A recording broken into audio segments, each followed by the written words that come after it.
Olá, gente, bem-vindos ao Bate-Papo Petit Jornal da semana de número 11. Estamos eu e o professor Tanguy Bagdadi aqui mais uma vez para repercutir os temas da semana, os temas mais importantes da semana. Aliás, semana essa foi muito polêmica, Tanguy. Afinal, nós fomos muito criticados nas redes sociais, recebi muitas mensagens, porque afinal nós não falamos do grande tema da semana passada, o tema que estava centralizando as opiniões, né? Hoje já penso que a gente não deveria ter deixado de falar. Eu também acho, é muito porque polarizou o Brasil. Polarizou o Brasil, que foi a separação da Fátima Bernardes e do William Bonner. Não podia foi deixar muito de falar. importante, a gente não falou sobre isso, né? Isso. E eu acho que foi um pecado lastimável, lamentável. Foi um erro. E, enfim, acho que a gente vai ter que se recuperar disso de alguma forma. Vai ter que se recuperar. Antes da gente se recuperar, eu queria pedir para você que está me assistindo aí assinar o canal.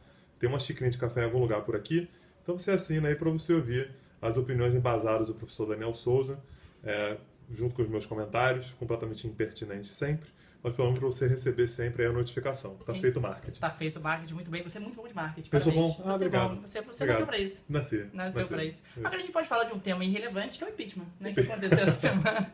É um tema que não tá repercutindo muito, não tá tendo muita influência. E eu queria saber de você a repercussão internacional do impeachment, o que aconteceu ao longo dessa última semana. Então, se eu te disser que a Venezuela teve uma posição radical, vai te surpreender? De maneira nenhuma. Então, a Venezuela disse que estava tirando o embaixador do Brasil e que estava congelando as relações com o Brasil. A mesma coisa aconteceu num tom um pouquinho mais baixo, mas ainda assim bastante duro, com alguns países como o Equador, como a Bolívia e tal, que adotaram uma postura bastante agressiva. Não surpreende ninguém, já se imaginava que isso ia acontecer. São governos que tinham uma relação muito boa com os governos do PT, então, de fato, já se imaginava que eles iam meio que explodir com relação a notícia da consumação do impeachment. Para os outros países, me parece que todos eles foram muito republicanos, né? Então, todos eles demonstraram cautela, tentaram não dar muita opinião para não parecer que estavam se metendo em assuntos internos e tal, e todos demonstraram uma certa esperança de que finalmente vai haver uma certa normalização da política no Brasil. Sim. Principalmente aqueles que queriam negociar de alguma forma algum tipo de acordo comercial e tal, dá para ver que tanto investimentos como acordos comerciais estavam congelados. Todo mundo com a respiração presa, esperando o que ia acontecer, e todos me parecem agora bastante esperançosos e cautelosos com relação ao que vem pela frente. Eu acho que ninguém está partindo do pressuposto de que acabou. Ainda tem muita coisa para acontecer, muita água para rolar, ainda tem que saber o que vai acontecer com os atores políticos no Brasil, mas está todo mundo com passo de espera e todos dando votos para que finalmente se consiga estabilizar um pouquinho. Isso tem uma questão econômica também, né? A questão do que se espera do cenário brasileiro e tal. Isso eu queria que você falasse um pouco. Sim, na realidade o governo Dilma Rousseff, esse segundo mandato, ele não começou, né? Do ponto de vista econômico, ele, na realidade, ele acabou colhendo uma série de políticas equivocadas que foram adotadas no primeiro mandato, como represamento de reajustes, um certo descontrole na política fiscal e nos gastos públicos, e isso acabou contribuindo para catalisar toda a crise política que nós temos vivenciado desde o início do governo Dilma. A questão econômica está mais ou menos em linha com o que você falou, quer dizer, existe hoje muita expectativa sobre o que vai acontecer. O mercado comprou um pouco a ideia de que nada seria pior do que a permanência da Dilma, quer dizer, não havia mais nenhuma expectativa de que ela fosse capaz realmente de realizar um ajuste fiscal ou de realizar algumas reformas que estavam na agenda e na pauta de negociação, mas ao mesmo tempo não compraram ainda 100% o Michel Temer, né? Ainda há muita desconfiança sobre se ele efetivamente vai ser capaz de levar adiante um ajuste fiscal, se ele vai ser capaz de destravar uma série de agendas econômicas que podem contribuir para a recuperação do crescimento. Na verdade, toda essa situação ela coloca um desafio muito grande para o Temer, que é o tamanho da expectativa que você colocou de a partir do momento que ele assumisse que as coisas estariam mais ou menos resolvidas. Sim. Não vai ser assim. Não vai ser. Não vai ser de uma hora para outra.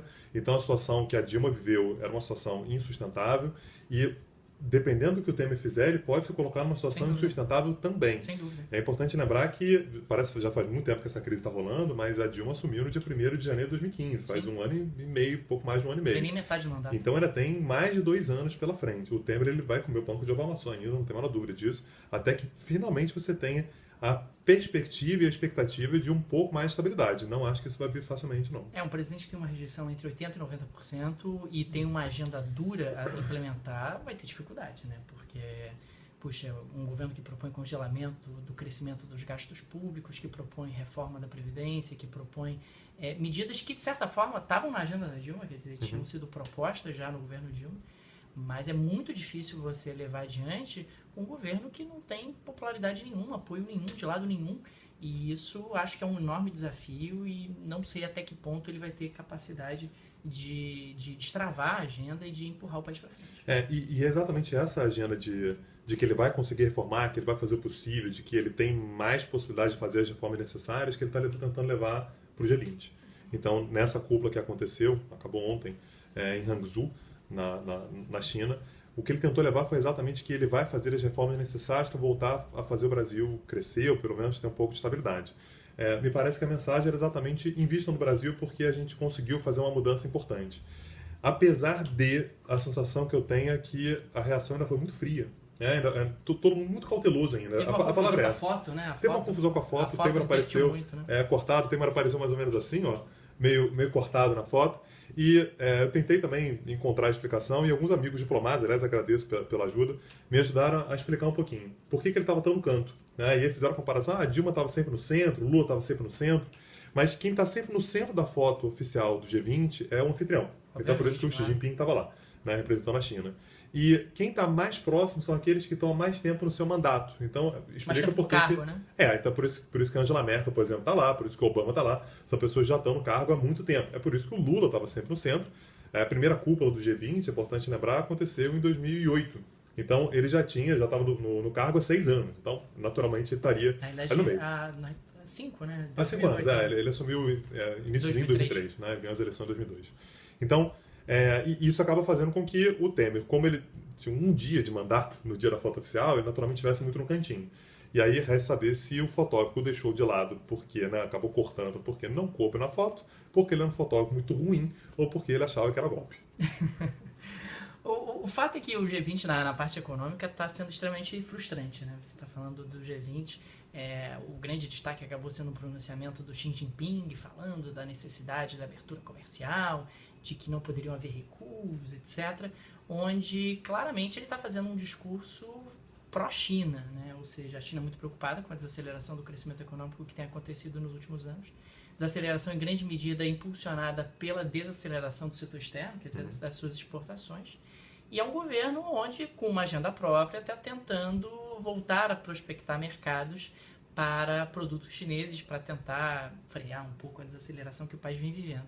E é interessante observar que o discurso era claramente direcionado à União Europeia, em particular, né, que recentemente acabou adotando medidas anti-dumping contra a China.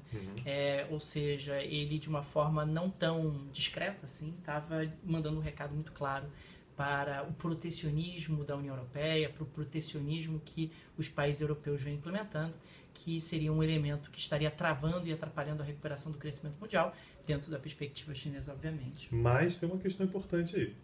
Tem 2 acordos muito importantes sendo negociados agora. Um deles entre Estados Unidos e Europa, e outro entre Estados Unidos e a Ásia. Né, que isso até transcende o próprio G20. Né? Transcende bastante o próprio G20. Mas é curioso que nesse acordo, que é a parceria Transpacífico, né, que é entre Estados Unidos e os países do Pacífico, a China está fora. Sim. Então, se tem um país que está realmente tentando colocar na prática medidas de livre comércio, de abertura e tal, são os Estados Unidos negociando com 2 atores importantíssimos para a economia, que são os países do Sudeste Asiático, os países da Ásia, incluindo o Japão, e incluindo a Europa.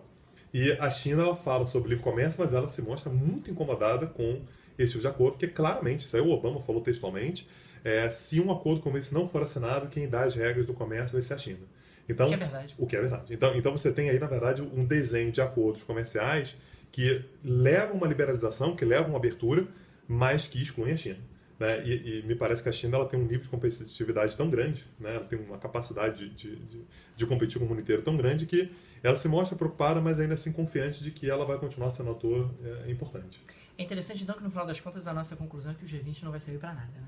Pelo menos esse ano, em termos relevantes, em termos de avanço, acho que vai ser muito mais pro forma do que qualquer outra coisa.